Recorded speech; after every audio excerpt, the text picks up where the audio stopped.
السلام علیکم، کیسے ہیں آپ سب لوگ؟ امید کرتی ہوں کہ سب ٹھیک ہوں گے۔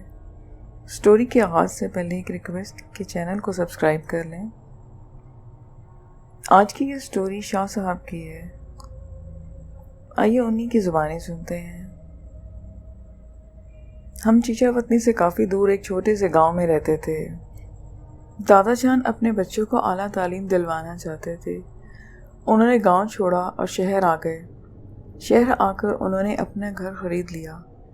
جو گھر دادا نے خریدا اس پر تھوڑا کام کرنے والا تھا، کیونکہ یہ گھر کافی عرصے سے خالی پڑا تھا۔ دادا نے اس کی مرمت کروائی اور یہاں شفٹ ہو گئے۔ یہ گھر پرانی طرز کا بنا ہوا تھا۔ تقریباً 50 سال بعد اس کی خوبصورتی دوبارہ اپنی جگہ پر آئی تھی۔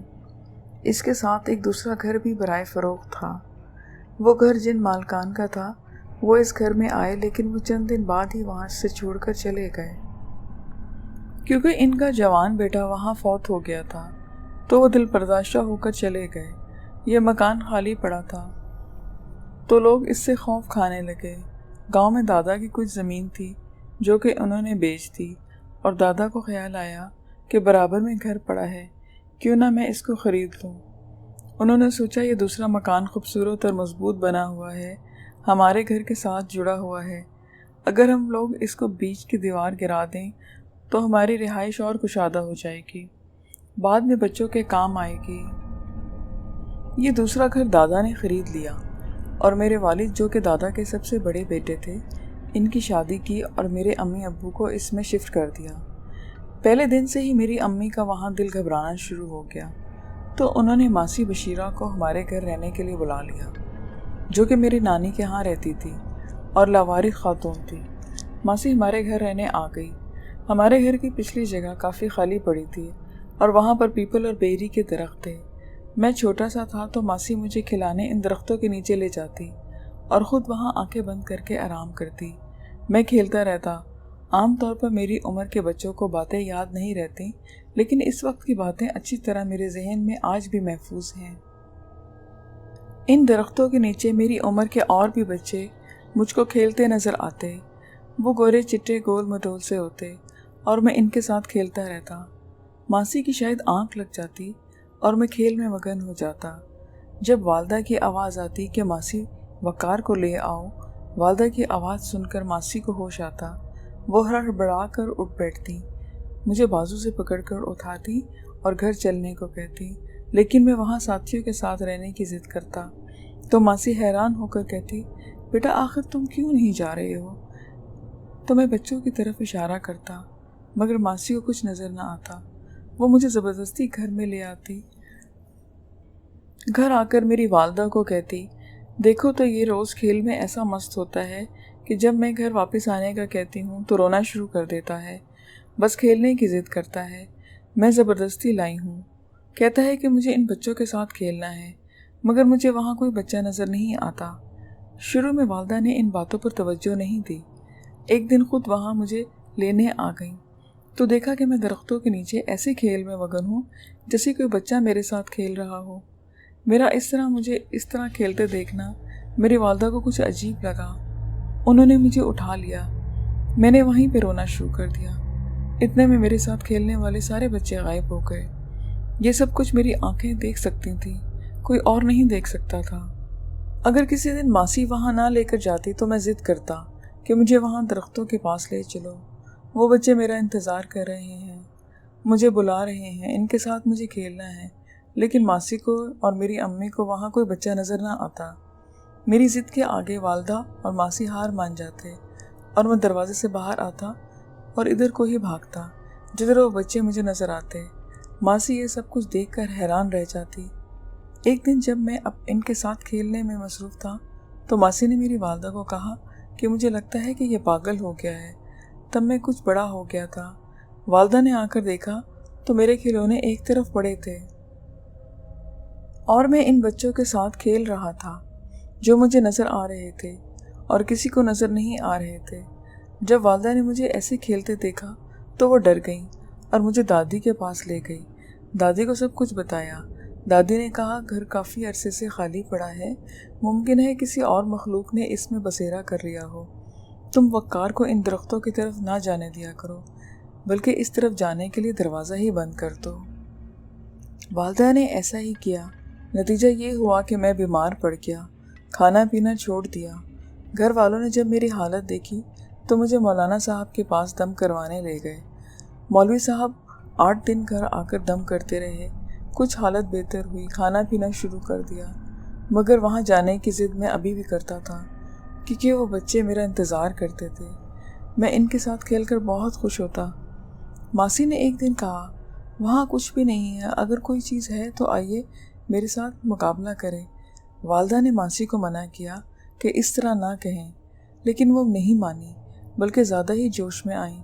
درختوں کے پاس آ کر کہنے لگی، اگر موجود ہو تو آؤ، سامنے کیوں نہیں آتے؟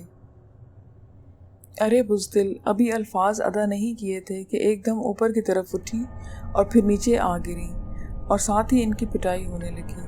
یہ دیکھ کر والدہ حیران رہ گئیں اور کہنے لگی، معاف کر دو اسے، اس سے غلطی ہو گئی ہے۔ لیکن وہ نادیدہ قوت شدید غصے میں تھی۔ تب مغرب کی اذان ہونے لگی۔ اللہ اکبر کی صدا کے ساتھ ہی ماسی کی جان بخشی ہو گئی۔ کسی نے ابو کو بھی اطلاع دے دی، وہ بھی آ گئے۔ والدہ بھی تھر تھر کانپ رہی تھی۔ کچھ دنوں بعد ماسی ٹھیک ہو گئی۔ فیصلہ یہ ہوا کہ کسی نے ادھر نہیں جانا، اور انہی دنوں میرے بھائی پیدا ہوا۔ اب میں اکیلا نہیں تھا، اپنے بھائی کے ساتھ کھیلتا رہتا۔ ایک دن بھائی چارپائی پر لیٹا سو رہا تھا، ماسی بھی پاس بیٹھی تھی۔ والدہ میری کھانا بنا رہی تھی۔ اچانک ماسی نے جمائیاں لینا شروع کر دی اور پاس ہی لیٹ کر سو گئی۔ میں نے دیکھا کہ ایک عورت آئی، چھوٹے بھائی کو اٹھایا اور درختوں کی طرف چلی گئی۔ یہ دیکھ کر میں رونے لگا تو ماسی کی آنکھ کھل گئی۔ میں نے درختوں کی طرف اشارہ کیا۔ میں بول نہیں سکتا تھا اس ٹائم، ایسے لگا جیسے کسی نے مجھے پکڑا ہوا ہو۔ ماسی نے گھبرا کر والدہ کو پکارا اور کہا، پروین جلدی آؤ، چھوٹا بچہ ادھر نہیں ہے۔ اس سے پہلے کہ والدہ آتی، وہی عورت درختوں سے اترتی دوبارہ نظر آئی۔ اس نے چھوٹے بھائی کو دوبارہ چرپائی پر لٹایا اور غائب ہو گئی۔ جب والدہ کچن سے باہر آئیں تو وہ میرا بھائی ویسے چرپائی پر لیٹا تھا۔ ماسی کو بولی، کیا ہو گیا؟ یہ کھیل رہا ہے اور تم شور مچا رہی ہو۔ ماسی جواب نہیں دے پا رہی تھی۔ میں سب کچھ بتانا چاہتا تھا لیکن میری زبان ساتھ نہیں دے رہی تھی۔ اس عورت کو میں نے پہلے بھی دیکھا تھا، ایک بار گھر کی صفائی کرتے دیکھا، کبھی بچی کے ساتھ کھیلتے ہوئے دیکھا، کبھی وہ اکیلی ہوتی، گھر کے باقی افراد کو بھی گھر میں کچھ نہ کچھ غیر معمولی محسوس ہوتا، مگر میں کبھی کچھ دیکھتا اور کبھی کچھ۔ ایک دن میں نے دیکھا کہ کچھ لڑکے لڑکیاں بیری کے درخت پر سے بیر توڑ رہے ہیں اور وہ عورت نلکے پر بیٹھی کپڑے دھو رہی ہے۔ میں نے ماسی کو کہا، مجھے بھی بیر لا کر دو۔ ماسی نے کہا، کہاں ہیں؟ میں نے کہا، وہ دیکھو لڑکے اور لڑکیاں توڑ رہے ہیں۔ ماسی نے مجھے کہا، مجھے مت ستاؤ، اتنی سردی میں بیر کہاں ہوتے ہیں؟ اندر چلو۔ ماسی مجھے کھینچتی ہوئے گھر کے اندر لے گئی۔ خدا جانے میری آنکھوں میں کون سی قوت آ چکی تھی جو ان چیزوں کو میں دیکھ سکتا تھا جن کو عام آنکھیں نہیں دیکھ سکتی۔ اب مجھے گھر بیٹھے دور کی باتیں بھی سنائی دیتی تھیں۔ رات کو میں اپنے بستر پر لیٹا ہوتا اور ساتھ والے گھر میں ہونے والے دادا دادی، چاچا چاچی اور ان کے بچوں کے درمیان ہونے والی گفتگو میرے کان سن رہے ہوتے تھے۔ صبح میں جب ان کو یہ باتیں بتاتا کہ رات کو آپ لوگوں نے باتیں کی تھیں تو وہ حیرت سے میرا منہ تکتے اور کہتے کہ تمہیں ان باتوں کو کیسے پتہ چلا؟ میرے گھر والے پریشان تھے کیونکہ میری کئی باتیں سچ ثابت ہو رہی تھیں۔ دادی کے انتقال کے بعد گھر میں غیر معمولی واقعات زیادہ ہونے لگے۔ جمعرات کی رات بچے وہاں چراغا کرتے اور طرح طرح کے کھانے تیار ہوتے۔ میں جمعرات کی رات وہاں جاتا اور مجھے وہ کھانا کھلاتے۔ میں کچھ وقت گزار کر گھر آ جاتا۔ گھر والے کھانے کا پوچھتے تو میں کہتا کہ نہیں، میں نے کھا لیا ہے۔ گھر والے کہتے، کہاں سے؟ تو میں کہتا، وہاں گیا تھا، انہوں نے کھلا دیا۔ میرا بچپن تھا، معصوم عمر تھی، جو میں دیکھتا اور جو سنتا سب کو بتا دیتا۔ گھر والوں نے عاملوں سے پوچھا، انہوں نے والد صاحب کو مشورہ دیا کہ اس گھر کو آپ لوگ چھوڑ دیں، کہیں اور رہ لو، لگتا ہے کہ گھر بھاری ہے، آپ کی اولاد پر برا اثر پڑ رہا ہے، کوئی بڑا نقصان بھی ہو سکتا ہے، اس سے پہلے کہ آپ کو گھر چھوڑ دینا چاہیے۔